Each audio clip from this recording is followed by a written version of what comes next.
Berita tergempar, dua polis digantung kerja terlibat kes ketum. Dua anggota polis Perak digantung kerja selepas disyaki terlibat dalam kes penyalahgunaan ketum dan dadah di Tanjung Rambutan. Kedua-dua korporal berusia 39 dan 41 tahun itu ditahan dalam serbuan pada Jumaat lalu. Ketua Polis Perak, Datuk Azizi Mat Aris, mengesahkan siasatan dijalankan di bawah Akta Dadah Berbahaya dan Akta Racun 1952. Beberapa anggota lain turut ditahan kerana terlibat dalam memproses ketum, jualan rokok haram dan perjudian online. Polis ke orang biasa, undang-undang tetap sama. Kalau buat salah, tetap kena tanggung akibat. Hidup, jangan ambil risiko buat benda salah, nanti diri sendiri yang rugi.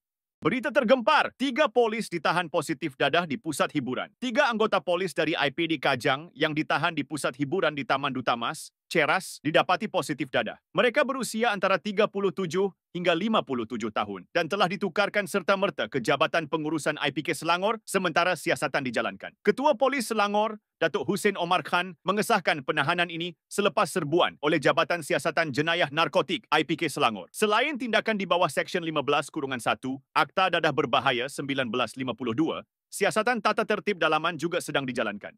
Berita tergempar, seramai 5 anggota polis termasuk 2 sarjan dan 3 korporal ditahan kerana disyaki menjadi dalang utama dalam sindiket curi kabel di Kuala Lumpur dan Selangor. Turut ditahan 11 individu lain termasuk kaki tangan dalaman syarikat keselamatan dan Technical Telekom Malaysia yang membantu memudahkan kegiatan jenayah ini. Kelima-lima anggota yang bertugas di Ibu Pejabat Polis Daerah di Kuala Lumpur dan Selangor itu direman sehingga Selasa. Selepas ditahan, menerusi tangkapan susulan pada 22 Mei antara jam 7 hingga 9 malam di Ceras dan Kajang. Sindiket yang aktif sejak setahun lalu itu dipercayai terlibat dalam sekurang-kurangnya 23 transaksi jualan kabel curi bernilai lebih RM682,000. 2 perancang utama sindiket memiliki puluhan rekod jenayah. Kes kecurian kabel di KL dan Selangor menyumbang 1/3 kes seluruh negara.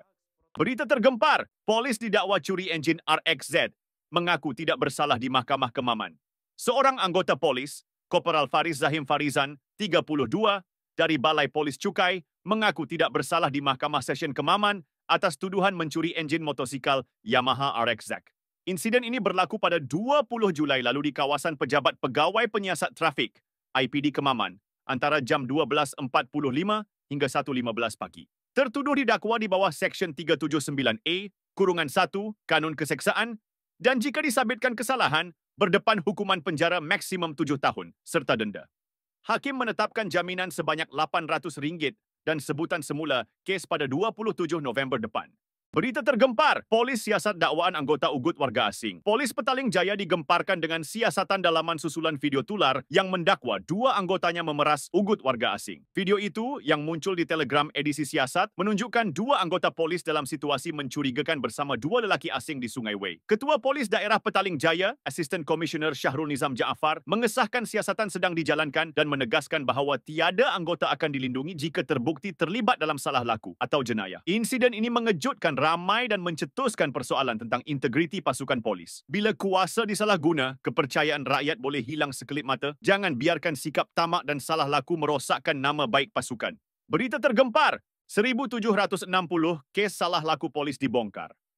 Dari Januari hingga Jun, PDRM merekodkan 1,760 kes salah laku anggota, naik 5.39% dari tahun lepas.